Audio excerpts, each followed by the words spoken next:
Hey guys, Jason here from Jason's Works, and I've got two big announcements to share with you. The first announcement is a new tool. So this is the Thin Roby Guitar Pick Punch. So now you can punch out guitar picks out of coins or virtually anything that'll fit in the punch. So let's show you some of the picks that you can make. So here's some examples here. We've got, let's see, there's a Walking Liberty. These are really pretty, especially if you set a stone in the sun. I've got some pictures of those, and then here's the back, the Eagle, which is really cool. This size pick is good for your standard guitar. Then you can go a little bigger to the Morgan Dollar. There's the Morgan and the back, really cool Eagle. Peace Dollar. These are good. These dollar ones are good for bass guitars.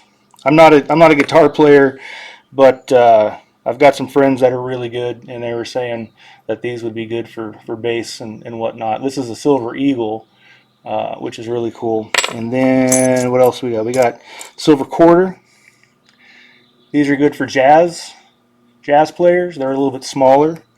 And Mokamegane, which is really pretty. That's just gorgeous there. Look at that. So cool.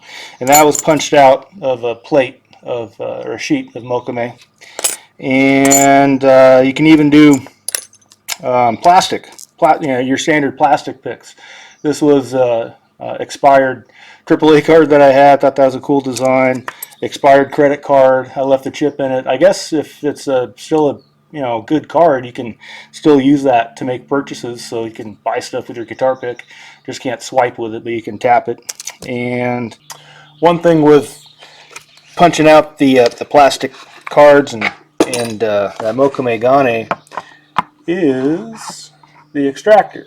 So this is the kit itself. This is the punch, the handle, and then this guy right here is the extractor piece. So if you have, if you're punching out, like say that Mokamegane sheet or like a piece of plastic here, you'll have this stuck on to the punch itself once you're done punching.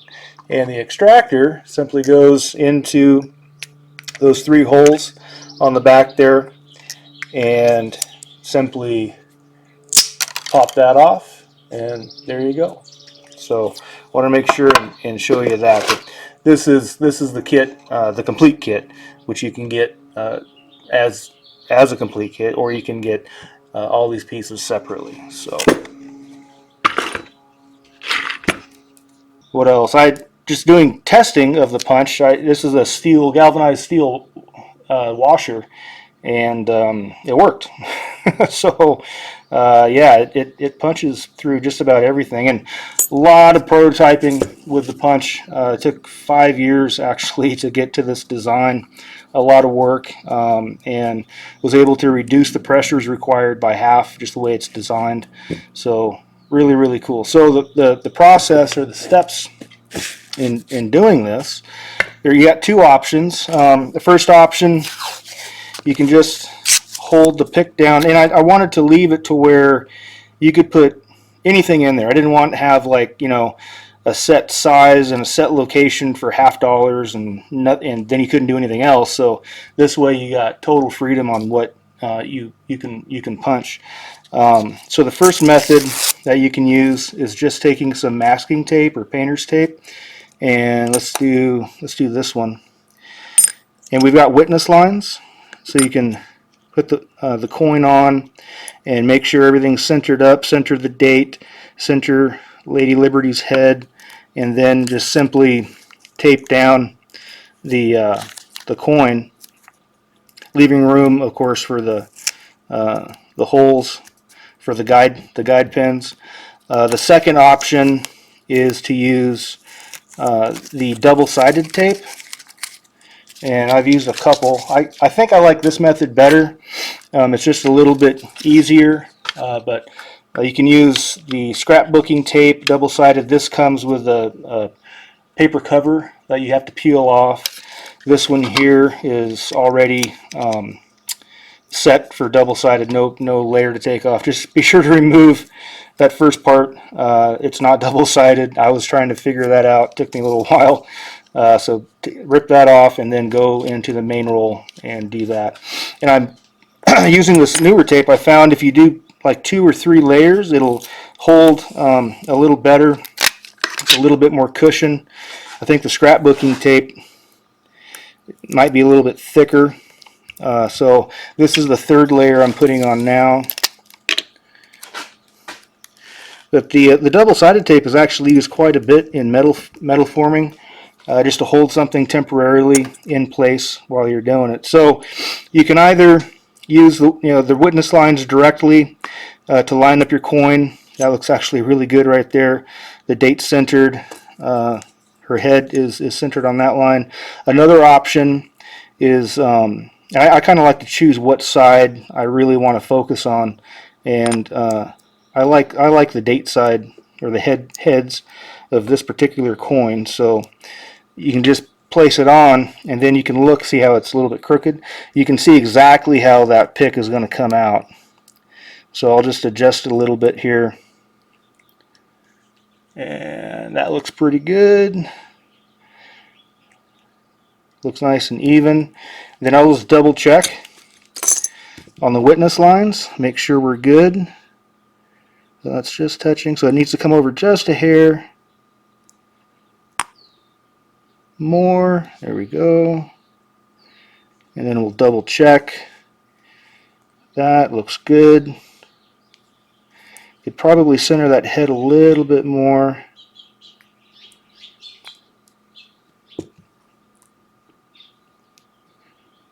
Okay, that looks nice. So we'll put on the top. Make sure you're on a flat surface. Set that down nice and gentle. Keep some pressure on it. Just double check. Make sure everything looks right. And now you've got 2 options. You can either use a brass hammer, which I would highly recommend using this handle if you're going to be using a brass hammer. That way you can keep your fingers away from any pinch points that are around here. So you can hold it here and then strike with the hammer. Or you can just put this onto a hydraulic press. A hydraulic press is going to take a little bit longer, to get the pressure up.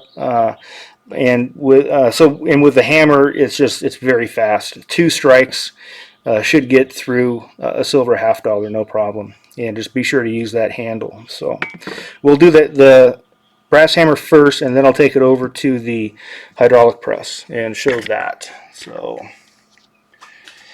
and something else with the hammer, you want to make sure that you have a very solid base to hammer on. My bench here is not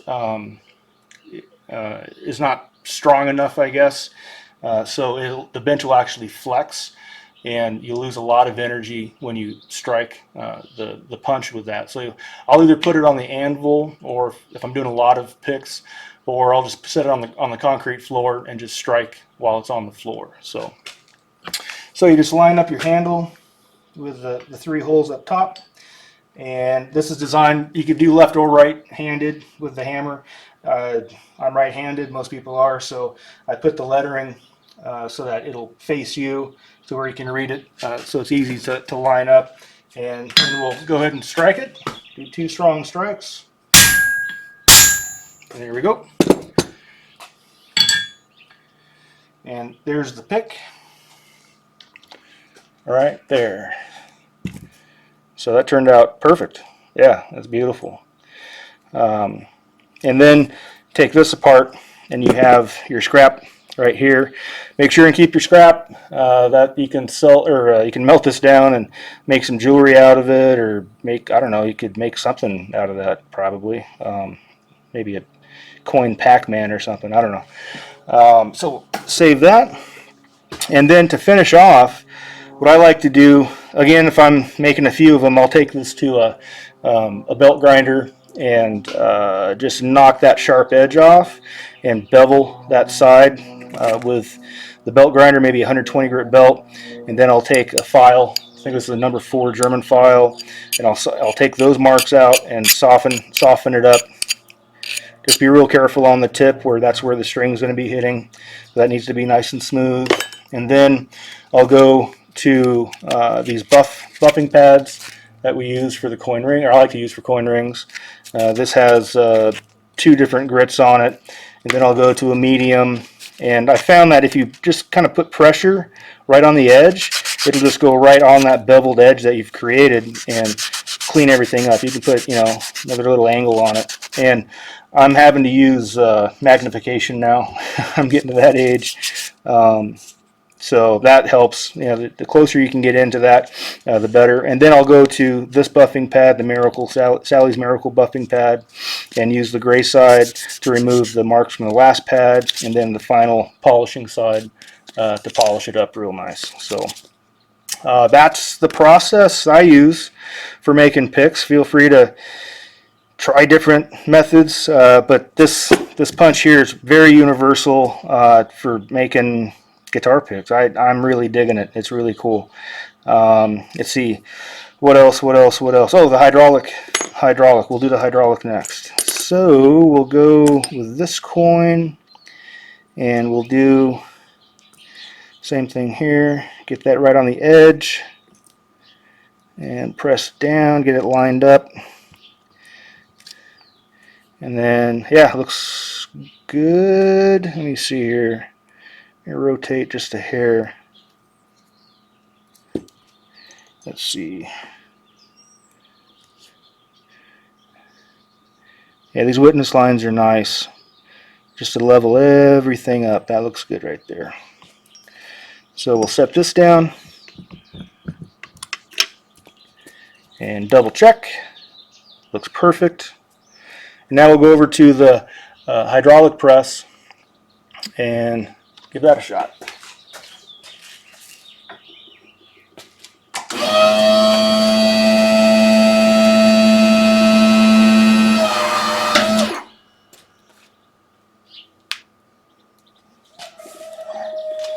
So that's it.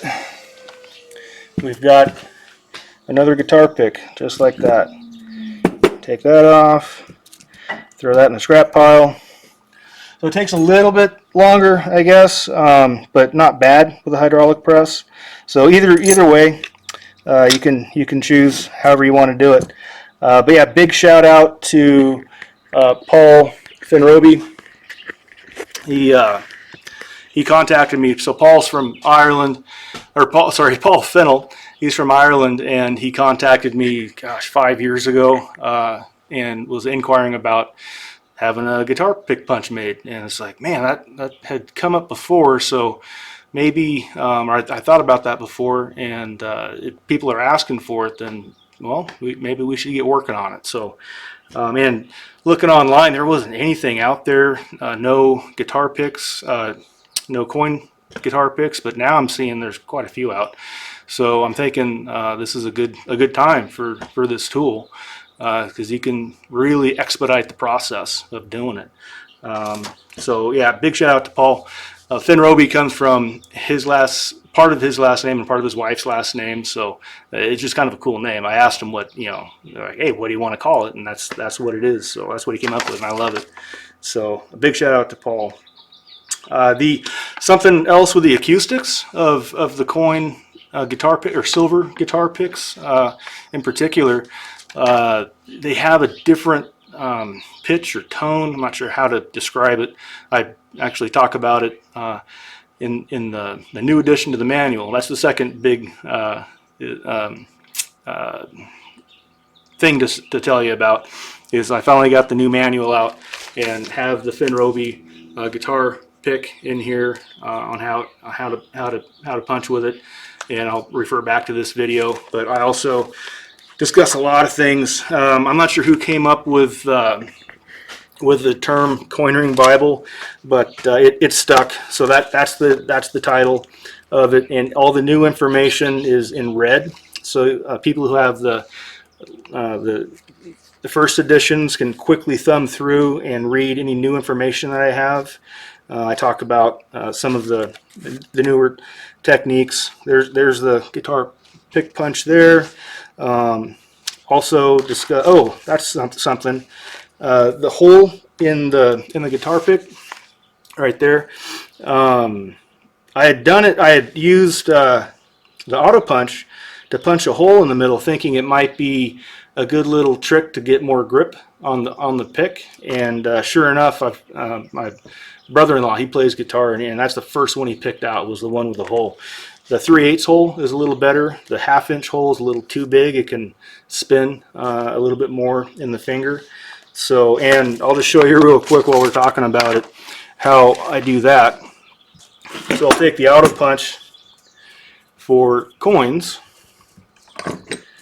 and let's see, 3/8 hole. So that is at 7/16. There's 3/8. So basically put in the 3/8 die, and then we'll punch a hole in the walker here. Put that on top of the pedestal, and we'll screw this down. And I'll go ahead and use the anvil since we got the anvil set up.